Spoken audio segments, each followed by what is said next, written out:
Hai guys, saya Gary daripada GCR Motor. Hari ini kita ada sebuah Kawasaki GTR 1400 ABS KTRC KHCT punya model festive 2016 import baru.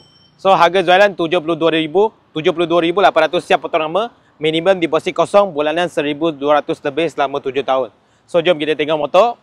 Motor windshield original, electronic windshield boleh naik turun. Owner dah wrap warna tinted. Dia wrapping lah. Alright, number frame pun lawa. So model baru ni ada poket kecil ni. Lepas tu headlamp pun lawa lagi.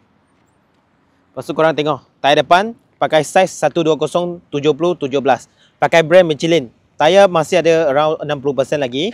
Tayar pakai Michelin punya brand Rogue 5. Lepas tu Nissin punya kaliper, ABS KHCT depan belakang, radiator guard.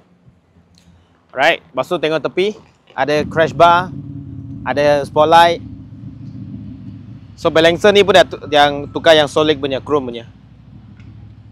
Okay, so ada ini AP punya carbon exhaust. Cyborg original Kawasaki. Top brake dah ada. So tayar belakang pun Michelin Rogue 5, ada 60% lagi lah. Okay, pakai 190/50/17. So condition perfect lagi. VVIP owner, previous owner. So tengok pada belah meter. Motor ni dah pakai keyless tak pakai kunci, pakai sensor. Lepas tu ada phone holder motor wolf. Lepas tu ini untuk adjustable windshield naik turun, korang tengok. Okay, function naik turun. Ini KHCT, braking selection punya itu, ABS punya. Ini KTRC, traction control, signal, lampu, horn. So ini double signal, starter, kick shift lah. Lepas tu korang boleh tengok mileage 58,000. Okay, ni ada average, range berapa semua, tayar pressure semua ada. Jalan nanti baru ada keluar tayar pressure. Okay, last kita check sound kat korang.